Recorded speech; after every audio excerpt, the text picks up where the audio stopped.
Tahu bagaimana inisiatif yang dilaksanakan oleh seorang individu ini, tetamu di studio melaksanakan satu usaha untuk memastikan mereka yang berada di luar bandar masih lagi mendapat ilmu pengetahuan meskipun dalam kekangan yang ada. Kita bersama dengan Datuk Dr. Ahmad Ramzi Muhammad Zubir, pengasas program wakaf pendidikan Mahir Tutor. Assalamualaikum. Apa khabar, Datuk? Waalaikumsalam. Sihat, warahmatullahi wabarakatuh. Alhamdulillah. Tak mengajar pagi ni? Tak mengajar. Okey, baik. Pertama sekali mungkin kita boleh awalkan perbincangan kita berkaitan dengan suasana program pendidikan secara dalam talian ataupun online ni dalam era pelaksanaan PKP. Bagaimana keadaannya sebenar-benarnya, hakikatnya kita nak kongsikan sama pada pagi ini, Datuk?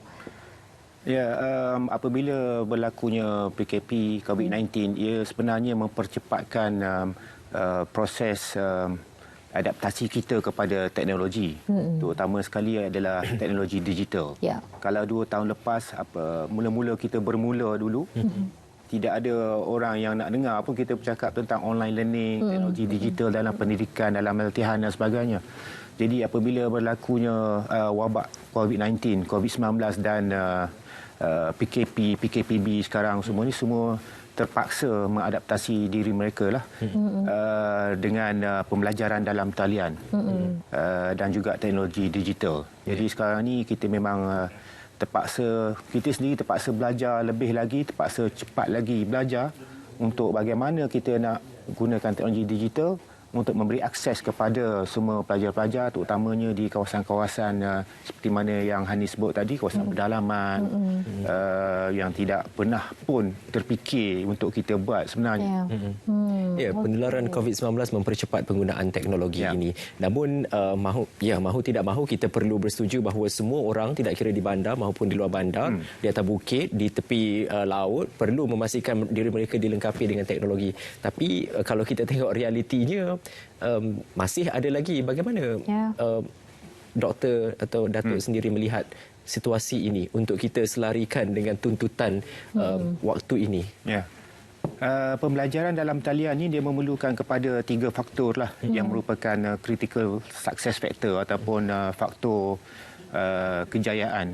Yang pertamanya adalah connectivity, yang keduanya adalah pemilikan gadget itu sendiri, dan yang keduanya adalah konten ataupun kandungan.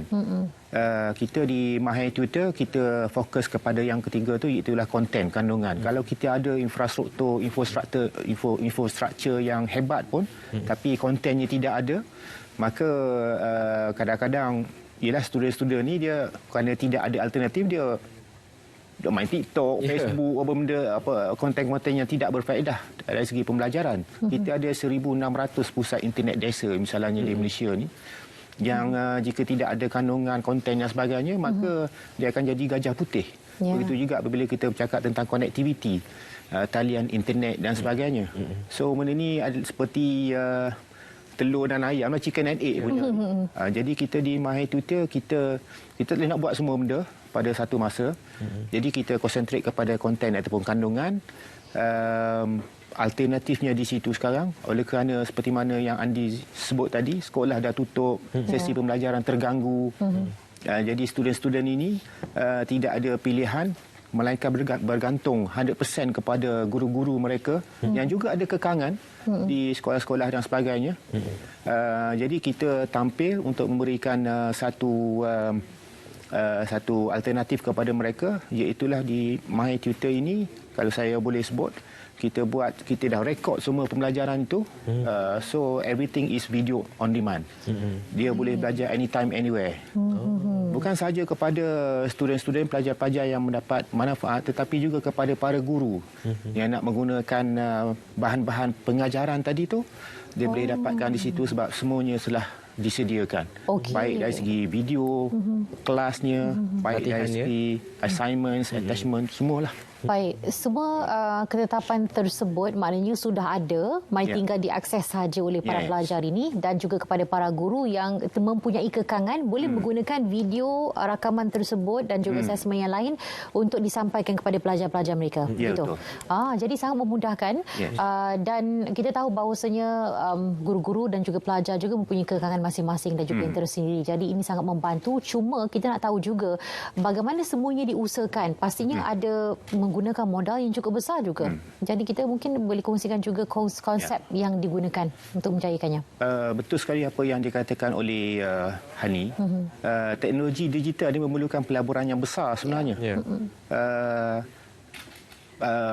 Mana-mana individu ke syarikat ke yang ingin menceburkan diri dalam bidang ni, memang dia kena ada backup.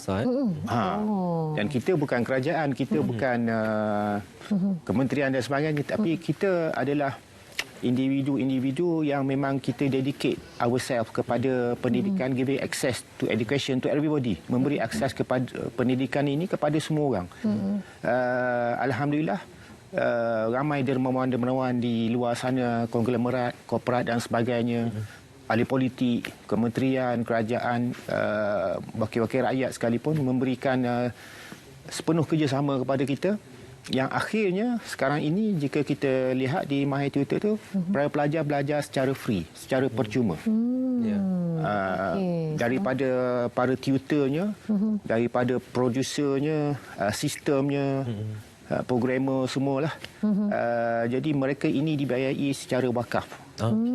Hasil daripada sumbangan diorang tadi ni. Okey, boleh kita sebutkan juga antara mereka yang memberikan sumbangan, pihak mana sebenarnya? Adakah 1, 2, 3 individu atau kumpulan? Ramai yang tidak mahu nama mereka disebut. Tapi dermawan-dermawan ini adalah dari ramainya dari kalangan korporat lah. Okey, baik. Dan syarikat-syarikat konglomerat, kalau saya boleh sebut sebuah syarikat telekomunikasi. Mereka sekarang ini pada bermula 2 hari lepas, mereka telah menaja semua rancangan-rancangan Felda, semua pelajar-pelajar yang akan mengambil SPM pada bulan Februari ini. Yelah, budak-budak nak periksa. Tapi sekolah tutup, PKP lagi, COVID-19 dan sebagainya. Mereka telah menaja semua rancangan-rancangan Felda, calon-calon yang akan mengambil SPM ini dibiayai sepenuhnya untuk belajar dalam talian. Jadi ini mengurangkan kekangan juga dari segi guru-guru di sekolah dan sebagainya. Apabila bekerja dari rumahnya, maklumlah. Bila kita nak buat live ni, ia ada banyak kekangan kan.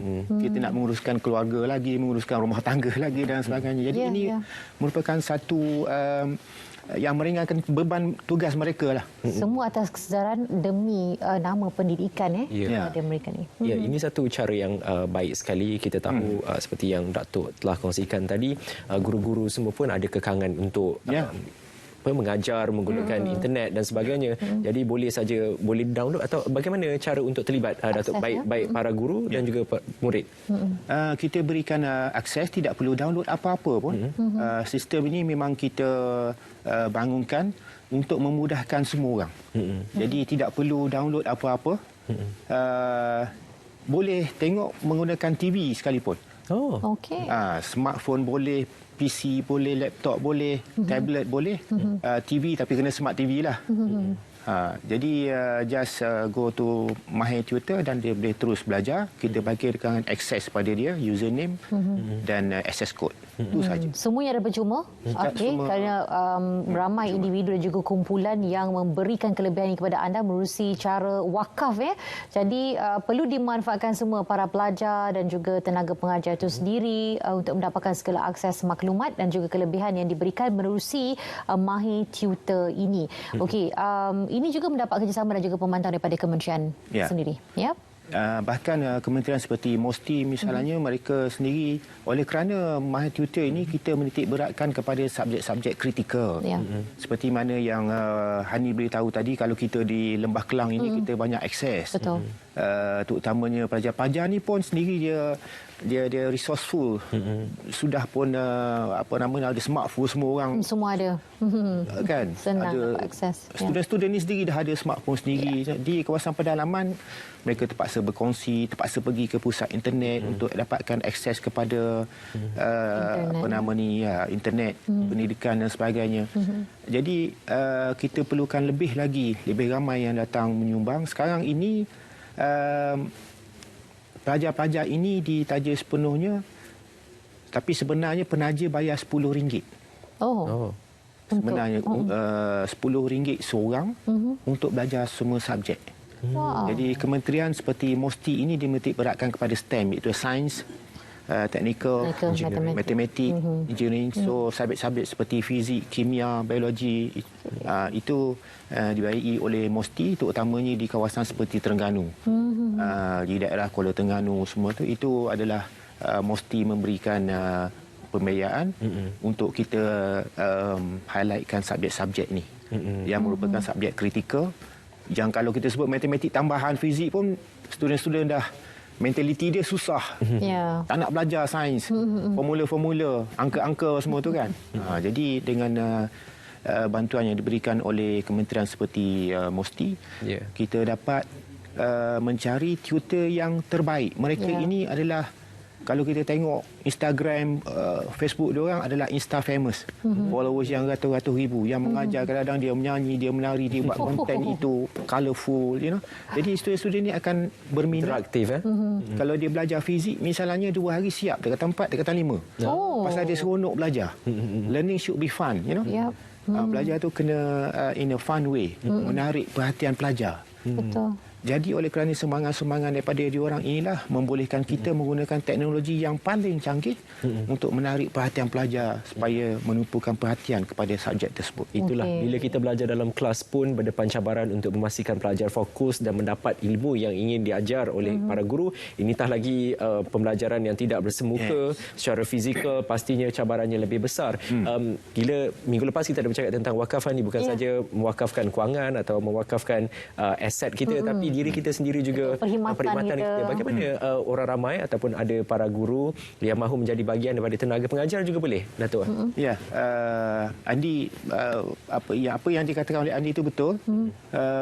Kita daripada instruktor, tutornya sampailah kepada pelajar tu, ramai yang terlibat dalam memberikan sama ada RM1 mereka atau perkhidmatan kepakaran mereka. Kita ada pemeriksa kertas peperiksaan misalnya, examiners yang ada pengalaman memeriksa kertas-kertas SPM ni. Jadi mereka memberikan perkhidmatan percuma. Okey, dia nak ajar macam mana nak jawab soalan sebenarnya, macam mana permakahan dilakukan. Apabila kita sebut, kita ada rumah-rumah anak yatim yang kita memang sponsor melalui Wakaf Education ni. Jadi mereka, okey, berapa orang hari ni saya nak bagi tips and tricks macam mana nak belajar nak jawab soalan sejarah contohnya.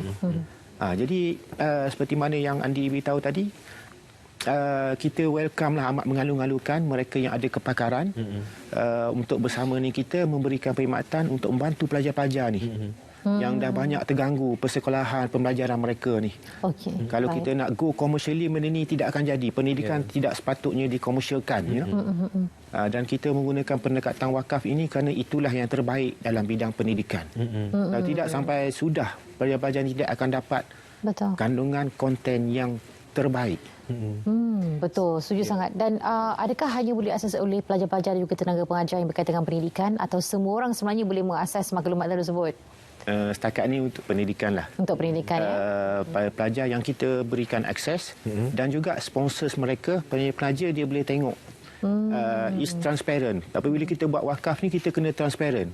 Apa success storiesnya. Betul. Kalau dia nak taja, misalnya dia nak tahu siapa 100 orang pelajar ni. So kita kena bagikan data pada dia. Okey, ni kawasan ni berapa jumlah student, dia nak belajar apa. Teluslah Datuk. Telus, betul. Baik, saya suka sebenarnya tadi ada satu kata-kata daripada Datuk bahawa pendidikan ini tidak wajar untuk dikomersialkan kerana pendidikan ini adalah hak semua orang. Betul. Jadi ini satu inisiatif yang baik. Kita harapkan selepas ini Mahir Tutor adalah penerajunya. Kita nak dengar lebih banyak lagi pihak yang menjalankan inisiatif yang sama, insya-Allah. Itulah dia. Jadi kita ucapkan banyak-banyak terima kasih atas kehadiran Datuk Dr. Ahmad Ramzi Muhammad Zubir, pengasas program Wakaf Pendidikan Mahir Tutor bersama kita pada waktu ini.